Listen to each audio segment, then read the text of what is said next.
Dámy a pánové, vítejte u dalšího videa na tomhle kanále Korčičák 2 a tady máme hlavně převážně mobilní hry. Dneska tady máme Vanament, ten už jsem měl jednou na hlavním kanále, ale teda budeme pokračovat v téhle sérii na tomhle kanále a určitě si pamatujete, jak jsme skočili za Rumunsko. Jdeme na Rumunsko. Takže, jestli se mi to dneska načte, tak vám řeknu, co budeme dneska plánovat. Načítání hry. No to je super normálně. Dobrý. I vody, už se mi to načetlo. A tady jsme skončili. Jugoslávie je totálně zničená Maďarskem a Itálií. Chtěl jsem říct teda slovo na S, ale dobře. Československo velký jak slovo na půl. Ne, prostě velký státy a docela velký ruinování a hodně velká Francie. Takže, co bude náš plán? Náš plán, já nevím, jestli se kamarádím s tím Bulharskem teď, jo, kamarádím, super. Tak náš plán asi bude zničit to Maďarsko. No, nemáme ale moc jednotek, tak se trošku bojím, jak to uděláme. Takže, pošleme sem ty jednotky, to by bylo nejideálnější a jsem taky. A musím se podívat na statistiky, nebo jakože, ale prostě aliance a blablabla. Ježišmarja, Maďarsko má aliance s Itálií a Polskem. No, tak to asi vyhlašuji na válku. Maďarsku teda nebudem, no. Tak, já jsem tady s tím Bulharskem, mě zajímá, s kým je ještě to, jen pak to má tady s panem časy. Jo, tak Československo má zajímavý nepřátelé. Fakt zajímavý, jakože, co tady dělá třeba Estonsko. A je kamarád s Sovětským svazem, takže jestli se mu bude dařit, tak počne. Jo, Řecko, to je taky kamarád s Itálií. My jsme tady docela oknutí, no. Co ta Jugoslávie? Tam má kamarádství jenom s Egyptem, to by nemuselo být problém. Co tady Tiger? Dobrý, nebudem to řešit. No, možná bychom mohli tu Jugoslávii. A nebo jenom zkusíme prostě přežít. A zkoumat a chápete. Takže to, co bych teď udělal, jestli chceme teda přežít, je, že bych neklikal na žebříček a potom si to vyšpal. A jo. Komunismus, fašismus, já vím co. A takhle. Tak já budu monarchista normálně. Tak budeme monarchisti. Co by dělali monarchisti, kromě toho, že by si udělali království? To sice nevím, ale možná to zjistíme. Tak já jsem otevřel Československo. No nic tak, co teda? Všude je hodně budov. Tady ještě vyšlo něco postavit. Tak tady dáme budovy. Pojďme tady... Mincovnu má.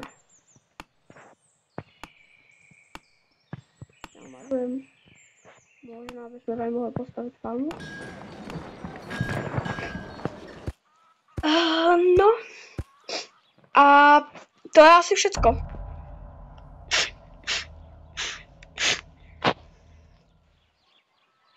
Francie uzavírá mír z Norsko. Itálie uzavírá mír ze Švédsko. Máte tady takovou tečku, kde já mám post, takže aspoň vidíte, jestli něco chci ukázat. A nebo co právě, jako kde právě slajdu. Můžete mít dvě tečky, když používám dvě ruce. Ano, těch teček můžete mít fakt hodně. Třeba 5.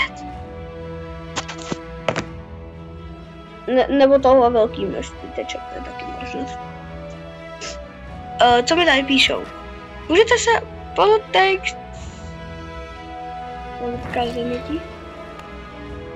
vytvořit Holy Roman Empire. Ne, to není Holy, to je jenom Roman Empire of Danube. A nebo Kingdom of Roman, já to vydávám větší smysl. Ale Roman Empire of Danube je jako zajímavý. To můžu dělat tohle, nevím, co to znamená, ale... Nějaký spíš na... Vajnost.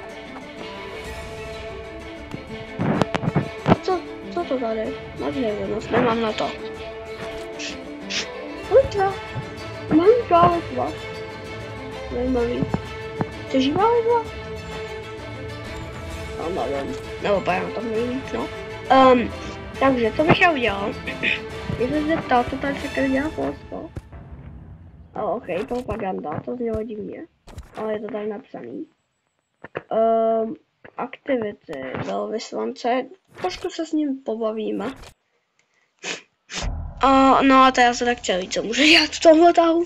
Já jsem chudý, já nemůžu nic dělat. Jo, všichni mají mír, wow. Nemáme železo. Nevypálený, máme hodně vypálenýho. Prodáme vypálený železo Polsku, to je ono. Takhle se vydělává. Takže ty mi dáš many. Jo, tak ty jich moc nemáš. Takže, co mi dáš? Takže ty mi dáš...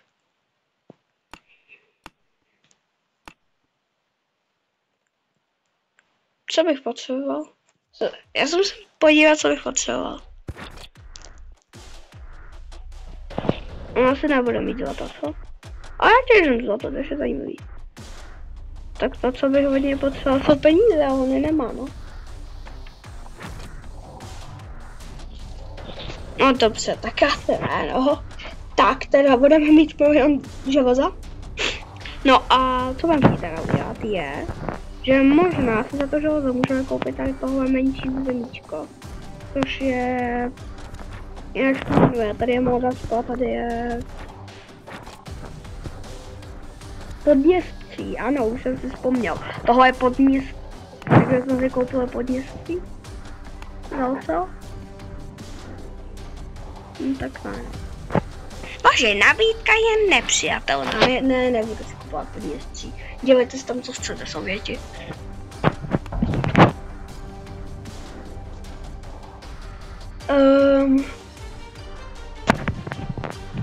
Jo, tak tady jsou velký bitvy. Ale já asi budu chtít mír zatím. A... Co budu chtít? Asi zatím nic, prostě jenom pár kol vydělávání. Čím víc toho vydělám, tím víc budu vydělávat, což je docela vtipný, ale je to tak, takže když prostě budu vydělávat, tak potom vydělám ještě víc. Dívejte, 4,5 tisíce. No co tomu teda nechce růst, ale 3 tisíce, ok, tak nám jak to funguje. Ale jednu věc vím, že mi chcí plňovací lidé. Protože už mi neplatí daně, protože nemám prachy. Hej, to Maďarsko se mi vůbec nelíbí, neopáj, že na mě chce útočit. Já možná sem pošlu jednotky, ale ne, že bych na něj já chtěl útočit, jenom já se trošku bojím, co to Maďarsko bude vyvádět. Tak, tada.